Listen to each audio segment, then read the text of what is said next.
Üzeyir, telefonda zəng gəlib. Bəlkə götürəsən telefonu. Bilirəm kimdi mənə zəng eləyən, gizli nömrəylə yenə. Hələ də səni sevirəm sözlü deyən, gizli nömrəylə mənə. Mənə gizli nömrədən zəng gələndə, ona görə götürmürəm. Bilirəm kimdi mənə zəng eləyən, gizli nömrəylə yenə. Mənə gizli nömrədən zəng gələndə, ona görə götürmürəm. Bilirəm kimdi mənə zəng eləyən, gizli nömrəylə yenə.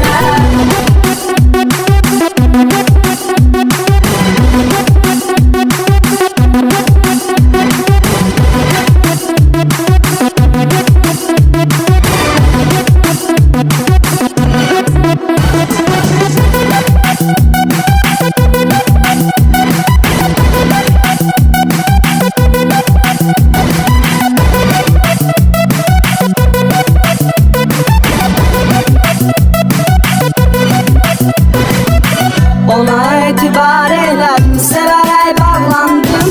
Elə çox sevdim onu, yerə görə qısqandım. Çox elmlər olsun ki, boş yerə mən çəkdim əzab. Etibarsızım bilmiş, necə də aldandım. Bəlkə götürəsən telefonu. Bilirəm kimdi mənə zəng eləyən, gizli nömrəylə yenə. Hələ də səni sevirəm sözlü deyən, gizli nömrəylə mənə. Mənə gizli nömrədən zəng gələndə, ona görə götürmürəm. Bilirəm kimdi mənə zəng eləyən, gizli nömrəylə yenə. Mənə gizli nömrədən zəng gələndə, ona görə götürmürəm. Bilirəm kimdi mənə zəng eləyən, gizli nömrəylə yenə.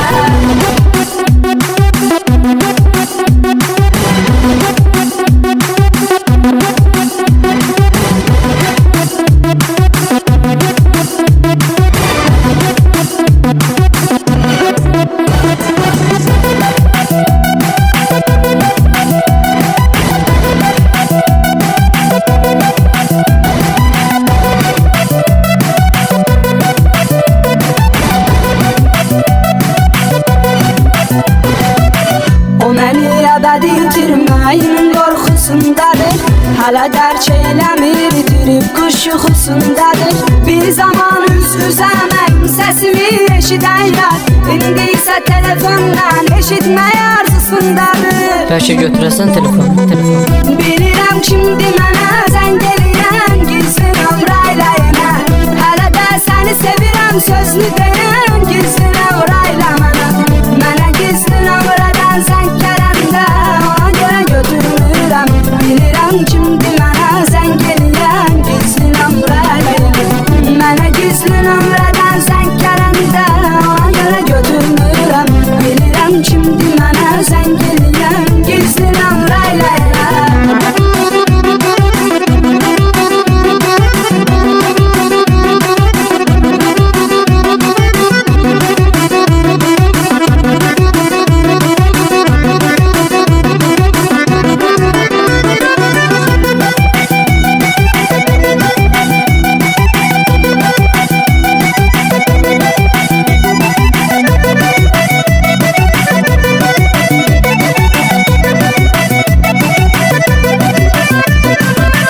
O qədər nömrə dəyişmişəm, xeyri yoxdur yenə. Eşidən gizli nömrə sahibi var sözmü sənə. Məni çox narahat eyləmə, bu yolu seçdin özün. Ged öz həyatını yaşa, bir daha zəng etmə mənə. Bəlkə götürəsən telefonu. Bilirəm kimdi mənə zəng eləyən, gizli nömrəylə yenə. Hələ də səni sevirəm sözlü deyən, gizli nömrəylə mənə. Mənə gizli nömrədən zəng gələndə, ona görə götürmürəm. Bilirəm kimdi mənə zəng eləyən, gizli nömrəylə yenə. Mənə gizli nömrədən zəng